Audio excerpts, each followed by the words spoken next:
My name is Naomi, and at 32, I believed I had found my professional home at Zenith Innovations, a bustling tech company in Atlanta. I joined as a senior product manager, pouring my heart and soul into every project, driven by a genuine passion for creating solutions that genuinely impacted users. My enthusiasm was boundless, and I envisioned a long, fulfilling career here. From the start, I was determined to excel, often staying late and taking on tasks beyond my official scope. I prided myself on my meticulous attention to detail and my ability to foresee potential challenges, offering proactive solutions that often saved the team valuable time and resources. I genuinely loved the collaborative energy, or at least the idea of it. However, subtle undertones began to surface, almost imperceptibly at first. During team meetings, my ideas, when voiced, sometimes seemed to dissipate into the air, only to resurface later, attributed to a male colleague. It was a pattern I observed, a quiet dismissal that chipped away at my confidence, making me question if my contributions were truly heard. My manager, Mr. Harrison, a man in his late 40s with a perpetually cordial yet distant demeanor, would often praise my diligence but rarely my vision. His compliments felt like backhanded pats on the head, acknowledging my effort but subtly undermining my strategic thinking. I tried to brush it off, attributing it to corporate culture, but a knot of unease began to form. Despite these subtle slights, I remained committed, believing that sheer competence and hard work would eventually break through any invisible barriers. I volunteered for high-stakes projects, consistently delivered ahead of schedule, and even mentored junior team members, hoping to demonstrate my leadership potential beyond my official title. I wanted to be an undeniable asset. One memorable instance involved a complex client proposal where I identified a critical flaw in the projected budget. I presented a detailed alternative, complete with data-backed projections, which would save the company significant costs. Mr. Harrison listened politely, then tabled the discussion, only for the same solution to be adopted weeks later, presented by another manager as a team effort. A wave of frustration washed over me, a familiar sting of being overlooked despite my clear impact. It was disheartening to see my intellectual property quietly absorbed into the collective, my individual brilliance dimmed. Yet, I refused to let it deter me. I knew the value of my work, even if others chose not to acknowledge its source. The division itself was under increasing pressure to innovate, to deliver groundbreaking results that would solidify Zenith's market position. I saw opportunities everywhere, gaps in our current offerings that my unique perspective could fill. I started sketching out new concepts in my personal notebook, ideas I believed could truly transform our approach. I observed how different colleagues were treated, how some voices carried more weight simply by virtue of who spoke them. It was a subtle hierarchy, often unspoken but deeply felt. The company's diversity initiatives felt more like checkboxes than genuine commitments, a performative gesture rather than true inclusion. My interactions with most colleagues were pleasant, but few truly engaged with me beyond superficial pleasantries. There was a sense of being on the periphery, an outsider looking in, even as I contributed significantly to the core operations. It was a lonely feeling, despite being surrounded by people. I often found myself reflecting on my journey, the resilience instilled in me by my family and community. They had always taught me to work twice as hard to get half as far, a mantra that now echoed in the sterile corporate hallways. I carried their hopes and dreams with me, a silent burden and a powerful motivator.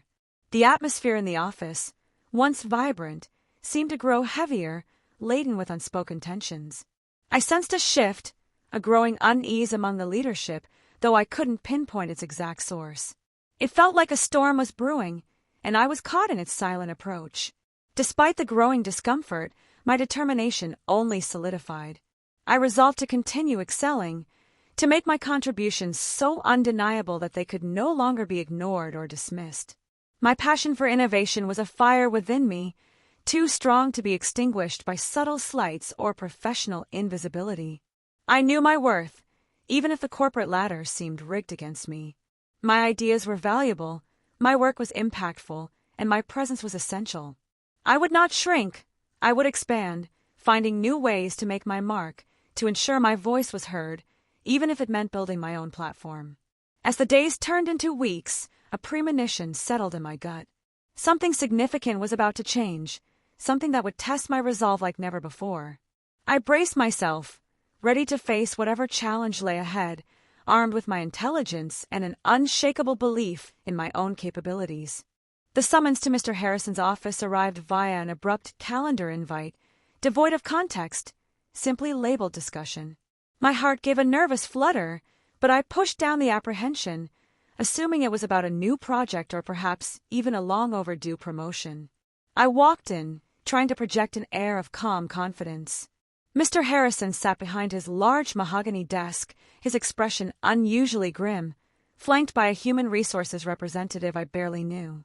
The air in the room was thick with formality, a stark contrast to his usual casual pleasantries. My stomach tightened. This was clearly not the conversation I had anticipated. "Naomi," he began, his voice flat, "we've been evaluating team dynamics and overall divisional performance." He paused, adjusting his tie, avoiding my gaze. "While your individual contributions are noted, we've identified a perceived lack of team spirit and cultural alignment within your current role." My mind reeled. Team spirit? Cultural alignment? I asked, genuinely bewildered. "Could you elaborate? I've always strived to be a collaborative member, contributing to every team initiative. What specific instances are you referring to?"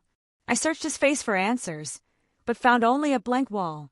He offered only vague generalities, speaking of interpersonal friction and a need for greater cohesion. It was clear he had no concrete examples, just a nebulous accusation designed to be unchallengeable. The HR representative nodded along, her expression impassive, reinforcing the official narrative. Then came the blow. "Therefore, we've decided to reassign you to a different role, effective immediately. You'll be moving to a special projects coordinator position, reporting to a junior manager with a commensurate adjustment to your salary." The words hung in the air, heavy and suffocating. A demotion. A blatant, humiliating demotion, masked by corporate jargon. My mind raced, trying to connect the dots, to understand how my dedication and hard work had led to this. It felt like a calculated move, designed to sideline me, to make me invisible. The unspoken truth hung between us, a silent acknowledgement of the racial undertone to his vague accusations. Lacking team spirit was a familiar code, often used to describe Black professionals who didn't conform to unspoken, often racially biased, expectations of corporate behavior. It was a sting far deeper than just professional setback. I felt a surge of indignation, a burning anger that threatened to erupt. How could they dismiss my years of dedication, my proven track record, with such a flimsy, discriminatory excuse? It was an insult to my intelligence, my work ethic, and my very being. Walking out of that office, the fluorescent lights of Zenith Innovations seemed to mock me. The bustling hallways, once a source of energy, now felt like a labyrinth designed to trap me. The humiliation was palpable, a heavy cloak that made every step feel impossibly difficult. News travels fast in a corporate environment. Within hours, I could feel the shift in the office atmosphere. Some colleagues offered hesitant, pitying glances, others avoided eye contact altogether. The whispered conversations followed me, a constant reminder of my new, diminished status. I spent the evening wrestling with my emotions, oscillating between despair and a furious resolve. Quitting seemed like the easiest escape, a way to reclaim my dignity. But a deeper part of me, the resilient spirit my ancestors had passed down, refused to surrender. This wasn't just about me. It was about every Black professional who had been told they weren't a cultural fit or lacked team spirit, simply for existing authentically in spaces not designed for them. I wouldn't let them erase my contributions or break my spirit. The financial hit was significant, adding another layer of stress to an already overwhelming situation. But it also fueled my determination. I needed to not just survive, but thrive, to prove that my worth was not dictated by their biased perceptions or their arbitrary demotions. As the initial shock wore off, a quiet resolve settled within me. I would not quit. I would not let them win. Instead, I would channel this injustice into something powerful, something undeniable. I would stay, and I would fight back, not with anger, but with innovation. My first days in the new role as Special Projects Coordinator felt like navigating a foreign land within my own company. My desk was tucked away in a quiet corner, far from the vibrant hub of product development. The projects assigned to me were mundane, administrative, a stark contrast to the strategic challenges I once embraced. I felt like an invisible ghost haunting the halls of Zenith. Colleagues who once sought my input now bypassed me, addressing their questions to the junior manager I now reported to. The subtle ostracism was a constant reminder of my demoted status, a deliberate attempt to make me feel irrelevant. But I refused to succumb to their narrative. My demotion, though painful, ignited a fierce fire within me.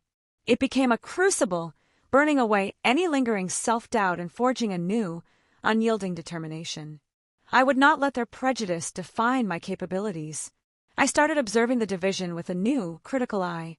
From my sideline position, I saw inefficiencies, missed opportunities, and a growing disconnect between our current offerings and the evolving market needs. It was clear that the very team spirit they claimed I lacked was actually a symptom of a deeper systemic issue. An idea began to form, a solution to a problem that had plagued the division for months, one that I had previously tried to address. It was a bold concept, leveraging emerging AI technologies to streamline our data analysis and personalize client interactions in a way no competitor was doing. I knew pursuing this project officially would be impossible. My ideas were no longer welcome, my voice silenced. So, I decided to become a silent architect, building my solution in the shadows, fueled by my own conviction and an unwavering belief in its potential. I began my research discreetly, using my personal laptop after hours, poring over industry reports and academic papers. Every evening, after fulfilling my demoted duties, I would immerse myself in this secret endeavor, the quiet hum of my laptop a comforting companion. The risk was immense. If discovered, I could face disciplinary action, even termination. But the thought of leaving, of allowing their injustice to win, was far more terrifying than any potential consequence.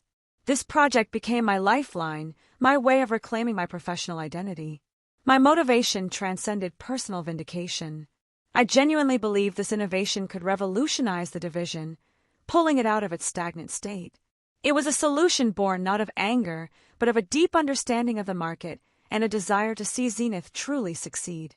Each line of code, each data model I built, was a step towards reclaiming my agency, a defiant act against the forces that sought to diminish me. The solitude of my work was empowering. There were no committees, no biased gatekeepers, just me and my vision. I found a quiet satisfaction in the progress, a small, personal victory with every successful algorithm and every refined prototype. It was a stark contrast to the emptiness of my official duties, a reminder of the true impact I was capable of making. My confidence, once shaken, began to rebuild, brick by brick, with each successful iteration of my project. I was proving to myself, first and foremost, that my skills and insights were invaluable, regardless of what my manager believed. The project began to take shape, moving from abstract concept to a tangible, functional prototype. The early results were promising, exceeding even my own optimistic expectations. I knew I was onto something truly significant. A sense of purpose, stronger and clearer than ever before, guided my every action. This wasn't just a project. It was my answer to their injustice, my testament to resilience, and my path to a new horizon. My daily routine became a carefully orchestrated dance between my mundane official tasks and my clandestine innovation. During the day, I performed my special projects coordinator duties with quiet efficiency, making sure to raise no suspicions. My lunch breaks were often spent sketching out interface designs or refining algorithms in a secluded corner of the cafeteria. Evenings and weekends were dedicated entirely to my secret project. My small apartment transformed into a makeshift lab, with whiteboards covered in flowcharts and my laptop humming late into the night. I invested in specialized software and online courses, meticulously tracking every expense to ensure no corporate credit card charges would raise a red flag. The technical hurdles were immense, demanding every ounce of my problem-solving acumen. I delved deep into machine learning frameworks and data visualization tools, often teaching myself complex concepts from scratch. Each bug fixed, each line of elegant code written, felt like a small triumph against the odds. My determination was fueled by the memory of Mr. Harrison's dismissive words, the sting of lacking team spirit echoing in my mind. I was building a solution that would not only prove my worth, but also expose the short-sightedness of their biased judgment. This wasn't just about code, it was about justice. The fear of discovery was a constant companion, a low thrum beneath the surface of my concentration. I meticulously cleared my browsing history, encrypted my files, and ensured my work remained entirely off Zenith's network. Every precaution was taken to protect my intellectual property and my future. Yet, amidst the secrecy and the pressure, there was an undeniable thrill. I was creating something truly groundbreaking, a solution that could genuinely transform how our division operated. It was a testament to my vision, my skill, and my unwavering belief in the power of innovation. The contrast between my visible, demoted role and my hidden, impactful work became a source of quiet irony. While I was tasked with organizing old files, I was simultaneously designing a system that would redefine our company's future. They saw a demoted employee. I saw a silent architect. My innovation focused on a predictive analytics platform designed to analyze vast amounts of customer data and market trends in real time, providing highly personalized product recommendations and anticipating consumer needs. It was a leap forward from our current, clunky systems. The long nights blurred into early mornings, fueled by strong coffee and an unshakable sense of purpose. Sleep became a luxury, but the exhilaration of seeing my project take shape, of watching the data models come alive, far outweighed any fatigue. There were moments of doubt, of course, times when a complex coding problem seemed insurmountable, or when I questioned if my efforts would ever truly be recognized. But then I would remember why I started, the injustice I faced, and the fire would reignite. I connected with a few trusted external mentors, discreetly sharing abstract challenges without revealing the company or the full scope of my project. Their advice and encouragement were invaluable, providing the external validation I couldn't seek internally. The project began to coalesce, moving beyond a mere prototype to a robust, scalable system. I started running simulations with publicly available data, and the results were astounding, confirming the immense potential of my innovation. My growing expertise in AI and data science was a quiet triumph. I was becoming a master of a new domain, building a skill set that transcended my previous role and positioned me at the forefront of technological advancement. The quiet confidence I felt was unlike anything I had experienced before. It wasn't derived from external validation or a fancy title, but from the undeniable proof of my own capabilities, forged in the fires of adversity. With each passing day, the innovation grew more powerful, more refined, a silent testament to my resilience. I knew, deep down, that soon, the world would see what I had built, and it would speak for itself. The atmosphere at Zenith Innovations began to sour noticeably. Rumors, once whispers, grew louder, circulating through the office like a contagious illness. The division I belonged to, once a cornerstone of the company's success, was now struggling, its performance metrics steadily declining. Mr. Harrison, usually composed, became visibly stressed, his forced smile replaced by a permanent furrow in his brow. He called increasingly frequent, frantic meetings, demanding solutions, but offering none himself. His attempts to rally the team felt desperate, lacking genuine direction. The market was evolving rapidly, and our current product line, once innovative, was becoming obsolete. Competitors were gaining ground, and Zenith was losing its edge. The whispers turned into open discussions about layoffs, budget cuts, and even the possibility of the division being completely restructured or, worse, shut down. From my peripheral position, I observed the chaos with a detached clarity. I saw the panic, the finger-pointing, the lack of a cohesive strategy. It was a stark illustration of how a culture of exclusion and short-sighted leadership could cripple even a once-thriving enterprise. I knew, with a certainty that resonated deep within me, that my innovation held the key to their survival. My predictive analytics platform could provide the very insights they desperately needed to pivot, to reclaim their market share, and to avoid impending disaster. The internal debate raged. Should I reveal my project now? The risk of being dismissed, of having my work stolen, was still very real. But the alternative, watching the division crumble, potentially taking my job with it, was equally unappealing. A sense of urgency began to gnaw at me. The company was bleeding, losing valuable clients and market share every day. My solution wasn't just a personal vindication, it was a potential lifeline for hundreds of employees, a way to save the very division that had demoted me. A major client, a long-standing partner, publicly announced they were taking their business elsewhere, citing our stagnant offerings and lack of forward-thinking solutions. It was a devastating blow, sending shockwaves through the entire company and highlighting the dire need for immediate change. Mr. Harrison, in a rare moment of vulnerability, admitted during an all-hands meeting that he was at a loss for how to turn things around. His usual bravado had vanished, replaced by a defeated air. The desperation in his voice was palpable. I spent days refining my presentation, not just the technical aspects, but the narrative. I needed to present my innovation in a way that was undeniable, compelling, and impossible to ignore.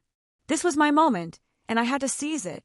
I discreetly reached out to a former professor, a trusted mentor, explaining the company's predicament and hinting at a solution I had developed. She encouraged me, reminding me that true innovation often emerges from unexpected places, urging me to be bold. The decision was made. I would present my innovation, not out of spite, but out of a genuine belief in its power and a fierce resolve to prove that talent, regardless of its packaging, could not be suppressed indefinitely. A strange calm settled over me. The anxiety that had plagued me for months dissipated, replaced by a quiet determination. The storm was here, but I was ready. I had built my ark in secret, and now it was time to sail. I felt a profound sense of impending change, a feeling that the trajectory of my career, and perhaps the division's future, was about to shift dramatically. The stage was set, and I was prepared to step into the spotlight on my own terms. The meeting was grim, held in the executive boardroom, usually reserved for celebratory announcements. Senior leadership, including the CEO, sat around the polished table, their faces etched with concern. Mr. Harrison presented a bleak overview of the division's failing performance, his voice devoid of its usual confidence. I had managed to secure a spot in the meeting through a carefully worded email to an executive assistant, citing critical insights on market trends. My presence was unexpected, and I felt Mr. Harrison's eyes narrow as I quietly took a seat at the back of the room. As Mr. Harrison concluded his presentation, a heavy silence fell. The CEO sighed. "We need solutions, not just problems. Any innovative ideas, no matter how unconventional, are welcome at this point." This was my cue. I raised my hand. All eyes turned to me, a mix of curiosity and skepticism. Mr. Harrison looked particularly annoyed, clearly wondering why a demoted special projects coordinator was interjecting. "Naomi," the CEO prompted, a hint of surprise in her voice. "I believe I have a solution," I stated, my voice clear and steady, belying the rapid beat of my heart. "For the past few months, I've been developing a predictive analytics platform that can revolutionize our approach to market analysis and customer engagement." I walked to the large screen, connecting my laptop. The room watched in stunned silence as I launched into my presentation. I began not with technical jargon, but with the core problem, illustrating how our current methods were failing to capture crucial market shifts. Then, I unveiled my platform. I demonstrated its intuitive interface, showcasing real-time data visualizations, personalized recommendation engines, and its ability to predict consumer behavior with remarkable accuracy. The data flowed seamlessly, painting a clear picture of future trends. The initial skepticism on the executives' faces slowly gave way to expressions of surprise, then dawning realization. They saw the elegance of a solution, the sheer potential it held to turn the division around. Mr. Harrison, meanwhile, looked increasingly uncomfortable, his face paling. I presented compelling case studies, using anonymized public data to show how my platform could have saved our recent lost client, providing specific, actionable insights that our current systems completely missed. The numbers spoke for themselves, undeniable and impactful. Questions began to fly, rapid-fire inquiries about scalability, integration, and cost. I answered each one with precision and confidence, demonstrating a comprehensive understanding that went far beyond my demoted role. My passion for the project shone through every explanation. The CEO leaned forward, her eyes fixed on the screen, a flicker of excitement in her gaze. "Naomi," she said, her voice filled with a newfound respect. "This is remarkable. How long have you been working on this? And why haven't we seen it before?" I paused, choosing my words carefully. "I've been developing it independently, in my own time, driven by a belief in its necessity for Zenith's future," I explained, letting the unspoken implications of my demotion hang in the air. Mr. Harrison visibly winced. The atmosphere in the room transformed from despair to cautious hope, then to genuine enthusiasm. The executives began discussing implementation strategies, their voices energized. My innovation had not just presented a solution, it had sparked a new vision. Mr. Harrison tried to interject. "Naomi has always been a diligent employee, and we encourage independent initiatives." But the CEO cut him off with a sharp look. His attempt to subtly take credit or downplay my independent effort was futile. As the meeting concluded, a profound sense of relief washed over me, mingled with exhilaration. The truth was out. My work, born from injustice, had finally found its light, and its brilliance was undeniable. I had proven my worth, not with words, but with action. The silent architect had finally revealed her masterpiece, and the impact was clear. The future of the division, and my own, had irrevocably shifted. The decision to implement my predictive analytics platform was swift and unanimous. Overnight, my status at Zenith underwent a seismic shift. The demoted Special Projects Coordinator was suddenly elevated to the lead of a newly formed Strategic Innovation Unit, tasked with deploying my solution company-wide. My new office was spacious, with panoramic views of the city, a stark contrast to my previous secluded corner. A dedicated team was assigned to me, eager and talented individuals who recognized the brilliance of the project and my leadership. The energy was palpable, a refreshing change from the recent gloom. Mr. Harrison was forced to cooperate, his discomfort palpable in every interaction. He would nod stiffly during meetings, offering perfunctory congratulations that rang hollow. His attempts to subtly undermine my authority or question my decisions were met with firm, unwavering support from senior leadership. The impact of my innovation was almost immediate.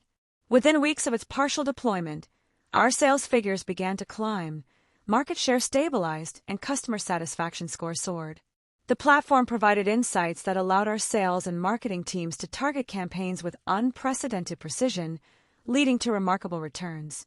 The division, once on the brink of collapse, was not just saved, it was thriving, experiencing a resurgence that surprised even the most optimistic executives. My platform became the cornerstone of Zenith's renewed success, a testament to the power of true innovation. Recognition poured in, not just from within the company, but from industry publications. I was featured in tech magazines, invited to speak at conferences, and hailed as a visionary leader. The narrative around me shifted dramatically from the demoted employee to the savior of the division. Colleagues who had once avoided my gaze now sought my advice, eager to collaborate and learn from my expertise. The pity in their eyes had been replaced by genuine respect and admiration. It was a powerful, if sometimes overwhelming, validation of my journey. Mr. Harrison, in a desperate attempt to salvage his reputation, tried to claim he had always seen my potential and had guided my independent initiatives. But his words rang hollow. The executives knew the truth, and his credibility had been irrevocably damaged. My internal feelings were a complex mix of vindication and a quiet resolve. I wasn't driven by revenge, but by a profound sense of accomplishment. My focus remained on the work, on refining the platform, and on ensuring its continued success. The company, perhaps realizing the talent they had almost lost due to systemic biases, began to implement new initiatives focused on fostering internal innovation and ensuring equitable opportunities. It was a small step, but a meaningful one, spurred by my experience. My influence within the organization grew exponentially. I was no longer just a product manager, I was a strategic leader, shaping the future direction of Zenith. My voice, once silenced, now carried significant weight in every boardroom discussion. The quiet satisfaction of proving my worth, not through anger or confrontation, but through the undeniable power of my work, was deeply fulfilling. I had transformed a painful injustice into a catalyst for extraordinary success. A clear, expansive path had opened up before me, filled with possibilities I had only dreamed of. My journey had been arduous, but it had led me to a place of strength, purpose, and undeniable impact. The transformation of my career at Zenith Innovations culminated in my promotion to Chief Innovation Officer, a newly created executive role designed to leverage my vision across the entire company. Mr. Harrison, his reputation tarnished, was quietly moved to a non-leadership position in a different department. In my inaugural address to the company, I spoke not of my personal struggles, but of the importance of fostering a culture where every voice is heard and every talent is recognized, regardless of background. I emphasized that true team spirit comes from genuine inclusion and valuing diverse perspectives. Under my leadership, Zenith launched comprehensive programs focused on unconscious bias training, mentorship for underrepresented employees, and an internal innovation incubator designed to empower employees at all levels. My goal was to ensure no one else would experience the subtle, insidious discrimination I had faced. The company, now thriving, openly celebrated its renewed commitment to diversity and innovation, often citing my platform as the turning point. While the specific details of my demotion were never publicly aired, the shift in corporate culture spoke volumes about the lessons learned. I became a passionate mentor, dedicating a significant portion of my time to guiding young Black professionals, helping them navigate corporate environments, and empowering them to pursue their own innovative ideas. My experience, once a source of pain, became a beacon of hope for others. My personal growth mirrored my professional ascent. I was stronger, more confident, and more purposeful than ever before. The demotion, once a crushing blow, had become the unlikely catalyst that forced me to tap into an inner resilience I never knew I possessed. The lasting impact of my innovation extended far beyond Zenith. My platform became an industry benchmark, influencing how other companies approached data analytics and customer engagement. I was invited to join advisory boards for tech startups and nonprofits, expanding my influence. I often reflected on that painful meeting with Mr. Harrison, the sting of his words. It was a harsh lesson, but it taught me that true worth is intrinsic, not externally bestowed. It taught me to trust my instincts, to believe in my vision, even when others tried to diminish it. The feeling of true empowerment was intoxicating. It wasn't about the title or the salary, but about the freedom to create, to lead, and to make a tangible difference. My voice, once silenced, now resonated with authority and purpose. My journey continued to unfold, filled with new challenges and opportunities. I established a scholarship fund for aspiring Black women in STEM, ensuring that future generations would have the resources and support I sometimes lacked. The division, once a symbol of stagnation, transformed into a dynamic hub of creativity and progress, a testament to what happens when talent is truly unleashed. It was a powerful legacy, built on resilience and unwavering self-belief. My message to anyone facing similar challenges became clear: your worth is not defined by those who fail to see it. Sometimes, the greatest setbacks are merely detours leading you to your true path, forcing you to build something extraordinary on your own terms. I found profound peace in knowing that I had not just survived, but thrived, turning adversity into triumph. My story was a testament to the power of resilience, a beacon for anyone who felt underestimated or overlooked. My life now is authentically mine, shaped by my values and my vision. Every decision, every project, every step forward is a reflection of my reclaimed power and purpose. The journey was difficult, but the destination is truly liberating. And so, I stand here today, a testament to the fact that innovation, resilience, and unwavering self-belief can not only save a division but can also redefine a life, proving that true team spirit begins with recognizing the inherent value in every individual.